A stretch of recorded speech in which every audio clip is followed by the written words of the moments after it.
मोदी तेरी कबर खुदेगी, आज नहीं तो खुदेगी, अंत तो सभी का आता है। कल कांग्रेस के रैली में प्रधानमंत्री मोदी जी का कबर खोदने के लिए बात कहा गया है और प्रधानमंत्री मोदी जी का कबर खोदने के लिए इन्होंने नारा लगाया गया है। मैं चाहता हूँ कांग्रेस के मित्र माफी मांगना चाहिए। दोस्तों, आपने कहावत जरूर सुनी होगी कि आसमान की ओर थूकने वालों के खुद के मुंह पर ही वो थूक वापस आकर गिरता है। और भारत की राजनीति में एक ऐसे नेता हैं जिन पर अक्सर ये कहावत बिल्कुल ठीक भी बैठती है। आप में से ज्यादातर लोग ये समझ गए होंगे कि हम नेता प्रतिपक्ष राहुल गांधी की बात कर रहे हैं। दोस्तों, वास्तव में भारत के इतिहास में राहुल गांधी पहले ऐसे नेता हैं जो जनादेश को स्वीकार नहीं कर पा रहे हैं और बार बार सत्ता पक्ष पर वोट चोरी जैसे आरोपों को लगाने में लगे हुए हैं। अब आते हैं हाल की घटना पर। 14 दिसंबर को दिल्ली के रामलीला मैदान में राहुल गांधी और कांग्रेस पार्टी ने एक बड़ा कार्यक्रम आयोजित किया। इस कार्यक्रम का मुख्य मुद्दा था वोट चोरी। मतलब वो कह रहे थे कि चुनाव में वोटों की चोरी हो रही है और इसके जरिए वो मोदी सरकार को घेरने की कोशिश कर रहे थे। इस रैली में कांग्रेस के तमाम बड़े नेता मौजूद थे और सबने अपने अपने भाषण से मोदी सरकार को घेरने का प्रयास किया। जैसे कि कांग्रेस के अध्यक्ष मल्लिकार्जुन खड़गे ने तो अपने भाषण में इतना जोर लगाया कि उन्होंने अपने बेटे का जिक्र तक कर दिया।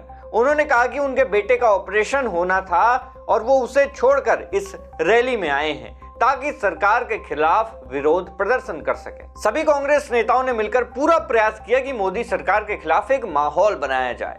मतलब जनता को लगे कि सरकार गलत कर रही है और विपक्ष सही बोल रहा है।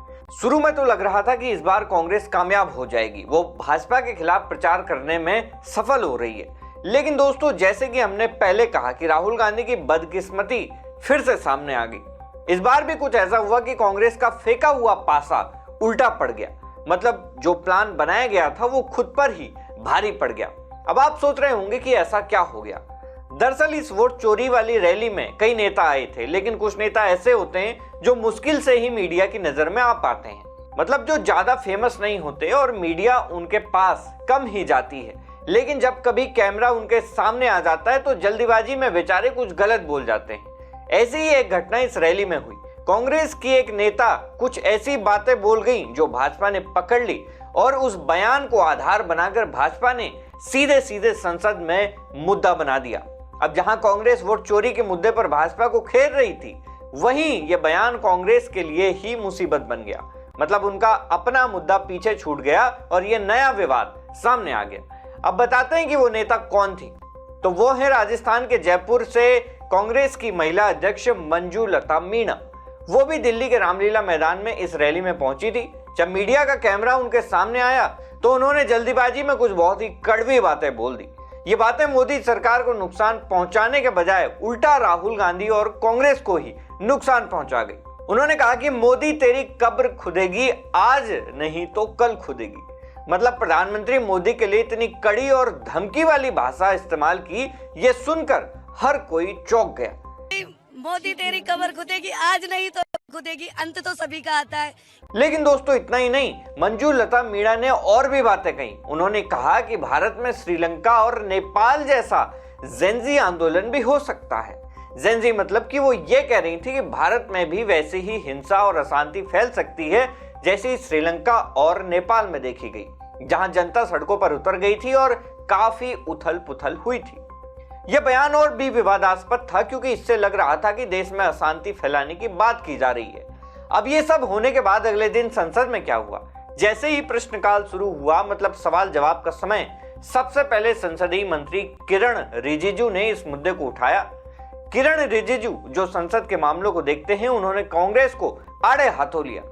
रिजिजू ने बयान दिया कि एक बार पहले भाजपा के किसी नेता ने कांग्रेस के नेता के खिलाफ कुछ आपत्तिजनक शब्द बोले थे, तब प्रधानमंत्री मोदी ने तुरंत उस नेता से माफी मंगवाई थी। मतलब भाजपा ने अपनी गलती मानी और उसमें सुधार किया। लेकिन अब रामलीला मैदान में वोट चोरी की रैली के दौरान पीएम मोदी के लिए जो बोला गया, मोदी तेरी कब्र खुदेगी, आज नहीं तो कल खुदेगी, इसके लिए कांग्रेस पार्टी को संसद में सबके सामने माफी मांगनी चाहिए। उन्होंने सीधे सीधे माफी की मांग कर डाली। हम लोग सब इस सदन का सदस्य है, अलग अलग पार्टी से। हम लोग एक दूसरे का विरोधी है, हम दुश्मन नहीं है। आप बात को सुन लो, गंभीरता से सुनो बात को। हम लोग एक दूसरे के दुश्मन नहीं है, हम एक दूसरे के विरोधी हैं। 2014 में बीजेपी का एक एमपी ने एक गलत शब्द प्रयोग किया था विरोधियों के ऊपर।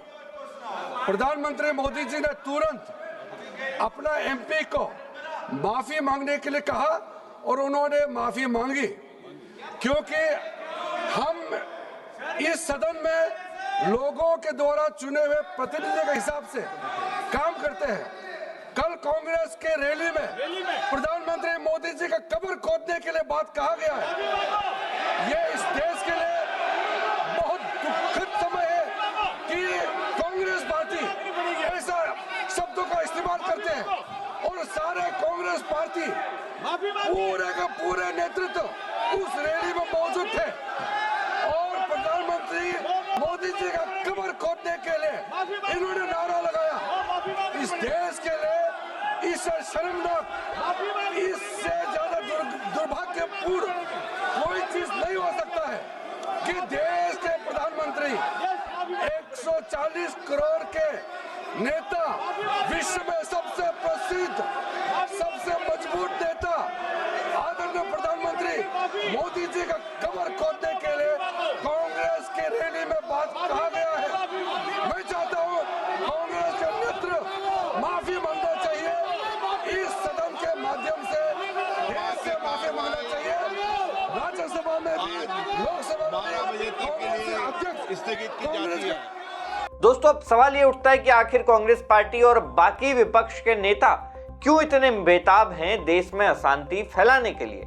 मतलब ठीक है, आप विपक्ष में हो, आपका काम है सरकार का विरोध करना, आपका काम है सरकार की कमियों को सामने लाना, लेकिन क्या ये तरीका सही है? हमेशा विपक्ष ऐसा लगता है कि वो इंतजार कर रहा है कि देश की जनता और युवा सड़कों पर उतर आए, हिंसा करें और देश में अशांति का माहौल बन जाए। क्या ये सही है? राजनीति में विरोध होना चाहिए, लेकिन शांति बनाए रखना भी जरूरी है। आपका क्या मानना है? क्या कांग्रेस पार्टी सच में अपने अस्तित्व के लिए लड़ रही है, जिसकी वजह से उनके नेता कहीं भी कुछ भी बयानबाजी करते रहते हैं? आप इस मुद्दे पर अपनी राय हमें कमेंट बॉक्स में जरूर बताएं। मैं हूं उमेश द्विवेदी और आप देख रहे थे सरकारी मंथन। नमस्कार।